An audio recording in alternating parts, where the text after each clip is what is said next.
अध्यक्ष महोदय, मैं आपकी धन्यवादी हूँ कि आज मुझे आपने 2024 के इस बजट में अपने विचार रखने का अवसर दिया है और साथ ही मंडी क्षेत्र की जनता जिन्होंने मुझे अपना प्रतिनिधि चुनकर यहाँ उनके पक्ष की बात रखने का मौका दिया है, उनकी भी आभारी हूँ।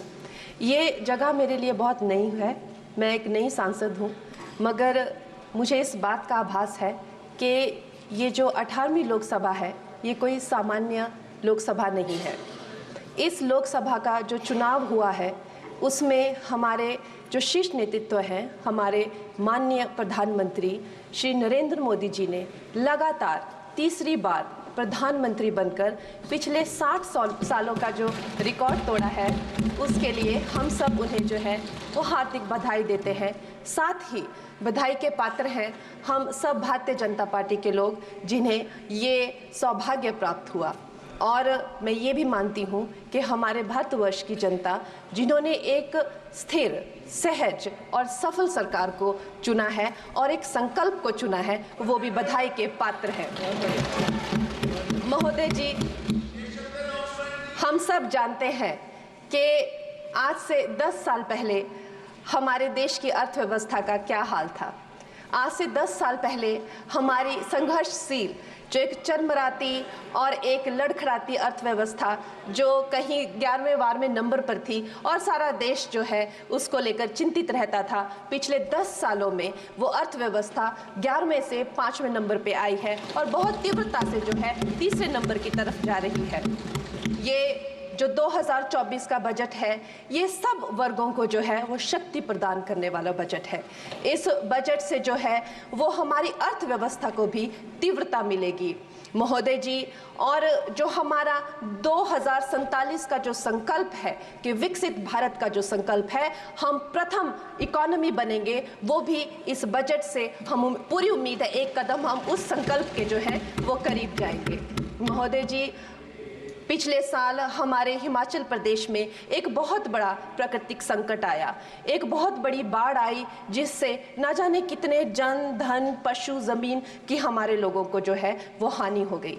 लेकिन दुख की बात यह है कि अभी भी हमारा हिमाचल प्रदेश जो है उस त्रासदी के प्रभाव से जो है उसके प्रभाव से, उसकी हानि से बाहर नहीं आ पा रहा है। और उसका जो मूल कारण है वो है वहाँ की जो कांग्रेस की सरकार है, उनका जो लापरवाही है और उनकी जो भ्रष्टाचार नीतियां हैं। आज भी हमारे लोग जो हैं उस बाढ़ के प्रभाव से जो पीड़ित हैं। मैं आदरणीय और माननीय हमारी जो वित्त मंत्री हैं श्रीमती सीतारमण जी का मैं आभार व्यक्त करती हूं कि उन्होंने हमारी हिमाचल की जनता के लिए जो है एक स्पेशल रिलीफ फंड की जो घोषणा की है। हम सब हिमाचल वासियों की तरफ से हम आपका अभिनंदन करते हैं और हम आपका आभार प्रकट करते हैं।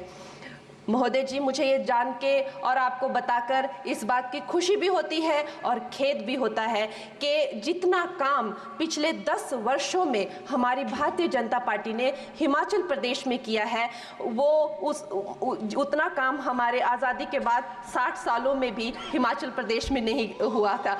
आप सब हिमाचल जाते रहे होंगे और it is her maiden speech. आप सब हिमाचल वर्षा, it is her maiden speech, kindly. आप सब हिमाचल जाते रहे होंगे और आप सब ने देखा होगा कि वहाँ पर जो है आज से आज़ादी के 60 साल तक सिर्फ कुछ रोड्स बने थे और वो भी हमारे माननीय जो पूर्व प्रधानमंत्री अटल बिहारी जी रहे हैं, उन्होंने अपने कार्यकाल में जो है वो ग्रामीण प्रधानमंत्री सड़क योजना के अंतर्गत वो रोड बनाए थे। लेकिन पिछले 10 वर्षों में प्रधानमंत्री नरेंद्र मोदी जी की सरकार ने हमारे क्षेत्र को जो है एम्स, IIIT, IIM जैसे वैश्विक स्तर के जो है वो संस्थान दिए हैं और वंदे भारत जैसी ट्रेन को हमारे हिमाचल में पहुंचाया है। हमारे हिमाचल जैसे छोटे से राज्य को 3,500 करोड़ की लागत का मनाली कीर्तपुर जो है वो हाईवे दिया हुआ है, जिसमें माननीय महोदय जी 5 से ज़्यादा टनल हैं और 37 से ज़्यादा उसमें ब्रिजेस हैं। ऐसे वैश्विक स्तर की जो है हमें इंफ्रास्ट्रक्चर वहाँ पे मिली है और साथ ही पूरे देश के लिए जो एक बहुत ही अद्भुत अद्भुत इंफ्रास्ट्रक्चर मार्बल है, जैसे कि हमारी अटल टनल 9 किलोमीटर की जो वो अटल टनल है, विश्व की सबसे लंबी टनल है और वो एक सिंगल ट्यूब हाईवे जो है वो पूरे विश्व के लिए जो है एक बहुत बड़ा उदाहरण है। और उसके साथ ही 11,000 करोड़ के हाइडल प्रोजेक्ट्स हमारे हिमाचल प्रदेश को दिए हैं। अगर मैं ये सूची यहाँ पे रखूँ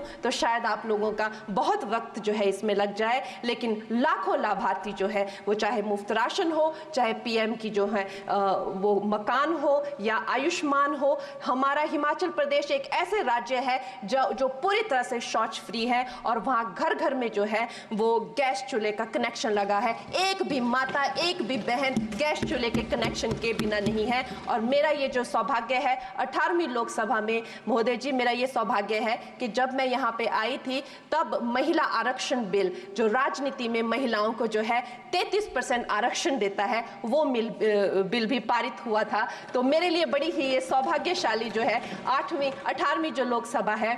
और मैं ये कहना चाहूँगी कि ये जो बिल है ये अवश्य ही एम्प्लॉयमेंट हो या चाहे स्टार्टअप इनोवेशंस हो, चाहे हमारे गरीब और मिडिल क्लास को टैक्स रिलैक्सेशन हो या हमारे जो अन्नदाता किसान हो उन पे फोकस हो। ये मैं इसे होलसम बजट कहती हूँ। और मेरी एक प्रार्थना रहेगी हमारे सरकार से कि हमारे मंडी क्षेत्र में अगर एक इंटरनेशनल एयरपोर्ट हो तो अवश्य ही हमारी जनता का टूरिज्म की दृष्टि से बहुत कल्याण होगा। वो हमें ज़रूर इस विषय में सोचें। और मुझे लगता है ये जो बजट है हम हिमाचल के वासी जो हैं इसका पूरी तरीके से जो है वो वेलकम करते हैं। और धन्यवाद।